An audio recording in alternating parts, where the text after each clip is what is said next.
Should you read the entire Bible in just 1 year? In this video, I'll be giving you 3 pros and cons of the 1-year Bible reading plan so that you can decide if it's the best plan for you this year or not. What's up friends, Jeremiah here. Now, personally, I've done the 1-year Bible reading plan about 3 times in the last 4 or 5 years. But I'm not doing it this year. This year I'm trying something different, which I'll talk about a little later, but I still think there are some great benefits to the 1-year Bible plan. So pro number 1 is that you're able to get through the whole Bible in a relatively short amount of time. And the benefit of this is that you get to see parts of the scriptures that you weren't previously exposed to. My favorite book in the Bible is Paul's letter to the Romans, and I could stay there all year long. But it's through the 1-year Bible plan that I got to see other parts of scripture and find other books and chapters and verses that I fell in love with as well. So that's definitely a great advantage, and this leads me straight into pro number 2, which is you get to see the entire context of the scriptures. And I mean this in a slightly different way than pro number 1, because in addition to getting through the entire Bible in a short amount of time, you get to see scripture in its context, because we all have our favorite verses, we all know what our pastors tell us, and it's only when we are going through the scriptures ourselves that, that one verse that, for example, Jesus wept, you may not have known at what time or place or why he wept. You just know that it's the shortest verse in the Bible. And so you get to see where that happened, and you get to see where your favorite events and the circumstances surrounding those events, how they all happen. Pro number 3 is that you have very obvious reading targets and goals that you're supposed to hit every day.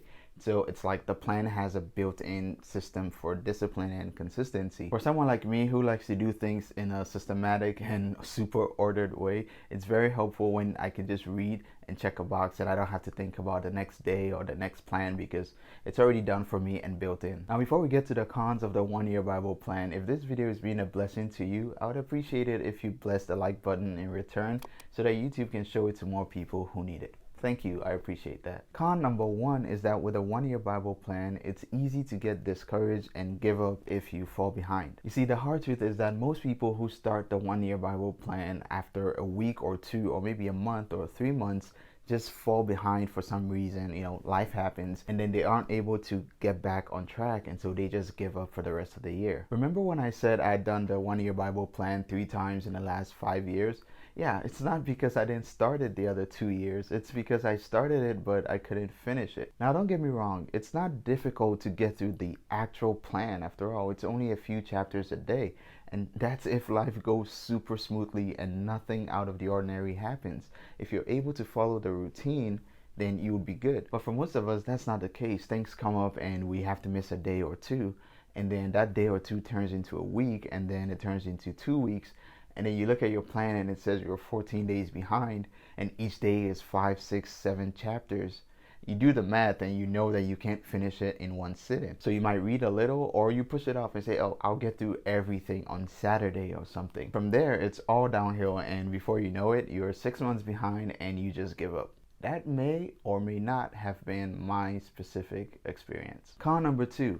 With something like the 1-year Bible plan, we can focus so much on just getting through the Bible that we don't allow the word to get through us and change us. We all have limited time that we can spend on reading the Bible, but if the whole goal of the plan is to just get through the Bible in a year, then we can lose sight of what the word is actually supposed to do, which is transform our lives. So if your main goal is to read the chapters and just check off the boxes, then you might miss out on something important that God wants to show you. And God forbid you fall behind and you're trying to catch up, and so you use the audio Bible without paying attention to it, and you listen to the Bible at 2 times speed, which you know isn't doing anything. And that might also have been my specific experience. I'm really snitching on myself today. The third con is that it can be difficult to understand unfamiliar passages as you come across them. Because this is a Bible reading plan, you don't have time to slow down and study and dig into the meat of what you're reading. You just have to read it and try to make the best out of it and keep moving. So sometimes it's a little difficult to understand passages that you may not have seen before. And even if you make a note to come study it later, you will make similar notes for other parts of the Bible. So chances are you won't get through all of them. So those are the 3 pros and cons. But would I recommend the 1-year Bible plan?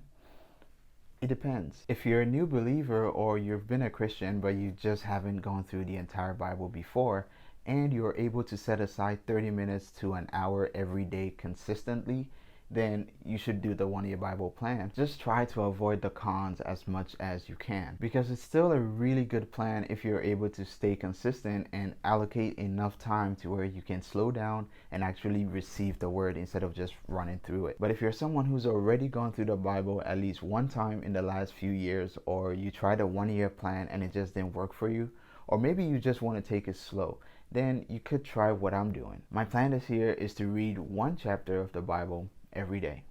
It's as simple as that. There's no specific order to the books that I'm reading. So for example, in January I'm reading Proverbs, and then going to Matthew in February.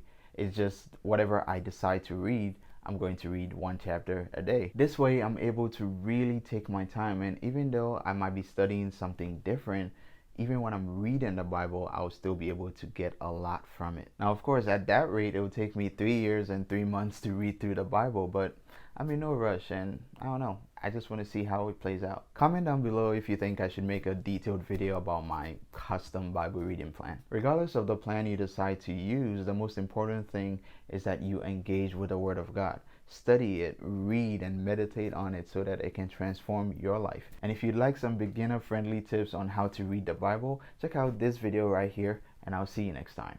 God bless you.